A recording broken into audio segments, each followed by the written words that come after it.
سلامونه. نن د اپریل د میاشتې 3 نیټه ده د 2025 کال دی، کوم چې په پاکستان هیواد کې موږ افغان کډوالو کوم چې سیاسي یا ژړ کارت یا افغان سټیزن کارت لري هغو ته تر 31 مارچ پورې ډیډلاین یا اخرني تاریخ ورکړل شوی چې تاسو په خوښه وځئ.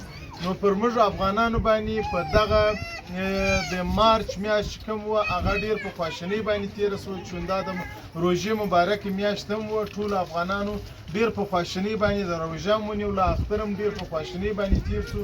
خو دلته د افغان کډوالو 40 کلنه ژوند زندګي ده. نو په دې خاطر افغان کډوال اوس یک حیران پاتې دي چې د خپل د 40 کالو ژوند څنګه دلته خاتمه ورکړي او وطن ته ولاړ شي. په وطن کې هم د دوی دپاره تر اوسه پورې داسې سهولتونه نه دي ورکړل شوي چې کوم افغان کډوال هلته په خوشحالۍ باندې ورسي.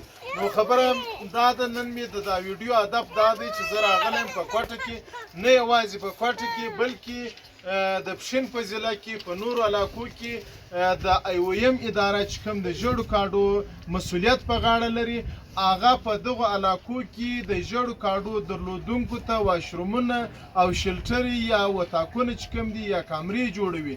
یعنی د اختر د اپریل د میاشتې دا اوس کې دوی خلکو ته راغلي دي یا په ګلیانو کې نالۍ ورته جوړوي. نو اوس خبره مین مقصد مې دا دی چې اول تحفظ مهم دی که خواهشات مهم دي. که ته ماته کامره جوړې او سبا ما نیسي حکومت مې وړي، نو دا کامرې ماته څه ګټه وکړله؟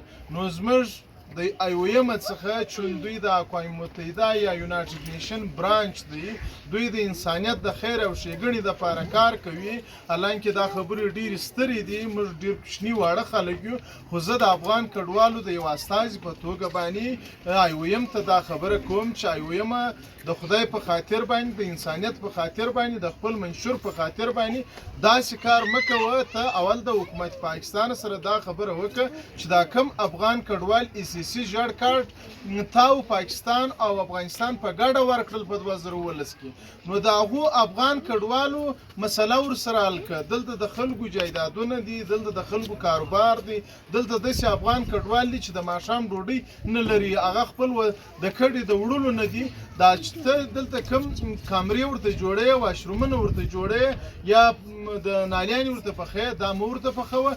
که اول دلته سہولیات ورکړه، دا د دوی د تحفظ مسله ورحل کړه. که نه که دوی ته لکه یونیسار چې کوم چکین ورکړي $315 ورکړي د فی نفر پر سر باندې، ته هم راولاړ شه دغه بودیجه پر دغو افغان کډوالو باندې مصرف کړه. په اصول په 1000 په انځرګي کې یا په تورخم کې چې 1000 افغانۍ ورکوي د فامیلي پر سر باندې، په دې د دوی مسله نه حل کېږي. نو په کار دا ده دا اوس کوم افغان کډوال نیول کېږي، دا استازي مو وارې د یونیسار ته که خبره راځي چې یونیسار وای ICC زما انډر نه دي، نه ICC زما دي، نو دا ستا دي. تا په 2019 کې بودیجه ورکړله، دا اوس هم ته د دوی دپاره کار کوي.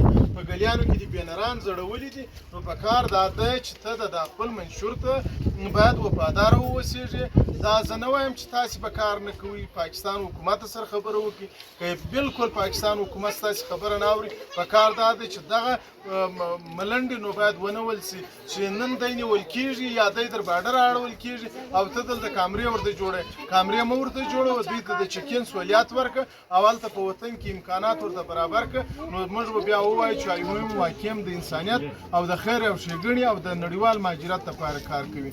نو په کار دا ده چې موږ احساساتي په دې یو چې زما خبرې احساساتي ونه ګڼل سي، ځکه دا نن داسې افغانان په کلاسیف الله آس پاس نور علاقو کې، په اسلام آباد کې، په پنډۍ کې، په ګرانواله کې نیول سوي دي، یا یې در پولې اوړل کېږي، یا په لنډي کوتل یا په چمن کې پوس ولې کوم کمپونه چې جوړ سوي هلته وړل کېږي.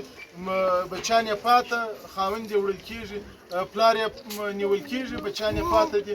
نو په کار دا ده چې تاسې زموږ د تحفظ لپاره کار وکړئ. نو نور وخت نه نیسم، مننه.